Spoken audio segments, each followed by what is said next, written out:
wabarakatuh. Waalaikumsalam Ya, warahmatullahi wabarakatuh. dari pengamatan saya tadi ya sekilas dari kajian awal hadis Arba'in ini dari pertama sampai ke 30 ini, sepertinya saya baru lihat bahwa di keterangan bawah terakhir ini bahwa hadis ini juga masuk dalam kategori hadis dhaif gitu Ustaz. Nah, kira-kira apa penjelasannya perawinya itu memasukkan kategori hadis yang dhaif dan tidak hadis yang sahih gitu Ustaz.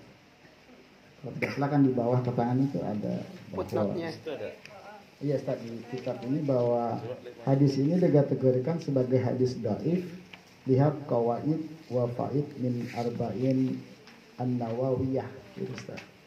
Nah, nggak tahu yang di buku Ustaz apa ada penjelasan seperti itu atau tidak gitu. Padahal kalau ada hadis yang lebih kuat dari sisi sanadnya gitu Ustaz ya, perawinya mungkin lebih kita pakai yang lebih kuat gitu Ustaz, dengan substansi konten yang sama gitu Ustaz, dengan perawi yang berbeda gitu. Tadi ya Ustaz sempat menyebutkan gitu kan bahwa derajat ini hadis ini akan lebih kuat ketika ada hadis lain yang merawi yang substansinya sama gitu Ustaz. Jadi saya mohon keterangan Ustaz. Terima kasih.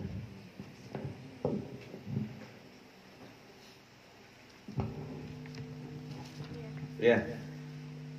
Jadi memang wajar kalau ada hadis diperdebatkan oleh para ulama apakah ini hadis sahih atau hadis dhaif ya, karena banyak sekali ya kalau kita lihat ya bahwasanya ada hadis yang tadinya sahih tapi juga ada yang menghasankan atau bahkan ada yang mendhaifkan. Jadi wajar ketika satu hadis itu ulama berbeda pendapat. Ada yang mengatakan ini hadis hasan, kemudian juga di buku itu hadis dhaif, ya termasuk hadis dhaif juga. Tapi kalau di buku saya hanya disebutkan hadis hasan saja, tidak ada yang menyebutkan hadis dhaif. Ya, jadi suatu hal yang lumrah, ya, suatu hal yang lumrah ketika satu hadis itu berbeda-beda derajatnya sesuai dengan tadi sudut pandang para ulama yang menilainya, ya. Jadi banyak sekali ya yang seperti itu perbedaan derajat para ulama dalam memandang suatu hadis. Ada satu ulama,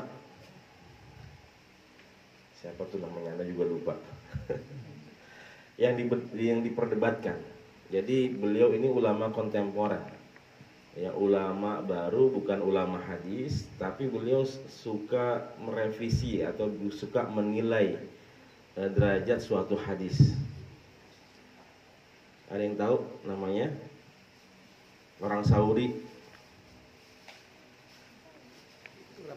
Oh, Albani ya, namanya Syekh Albani. Syekh Albani juga ini adalah orang yang kontroversi juga. Ya, karena kehidupan beliau memang adalah beliau ini seorang yang kutu buku. Jadi kerjaannya itu dia jaga perpus. Ya, dia jaga perpus, karena dia di perpus dia rajin baca, ya, dia tambah ilmu, makanya dipanggilnya syekh karena dia banyak baca, banyak belajar. Tapi masalahnya dia bikin buku, kemudian terkadang dia mendoifkan ya hadis-hadis yang sudah disahihkan oleh Imam Bukhari, Imam Muslim, ya. Makanya waktu saya di Sudan itu, orang Sudan nggak suka sama yang Albani. Ya, kalau kita referensi ke Syekh Albani ini disuruh hapus, cari referensi yang lain. Jangan ngambil dari Syekh Albani, karena dia suka mendoifkan hadis-hadis yang sahih oleh para ulama hadis. Coba bayangkan, ya, sekali Imam Bukhari, Imam Muslim itu didoifkan sama dia. Banyak. Contohnya anak kurang hafal itu hadisnya, tapi banyak, ya. Makanya memang kalau kita lihat Syekh Albani ini ya kontroversi juga, ya. Ada ulama yang memakai Syekh Albani, rata-rata ulama-ulama Saudi. Ya, ulama-ulama Saudi itu mereka memakai Albani karena ya Syekh Albani hidup di sana, ya. Tapi kalau kita ke Mesir, ke Sudan, apalagi Sudan itu mereka nggak mau pakai yang namanya Syekh Albani.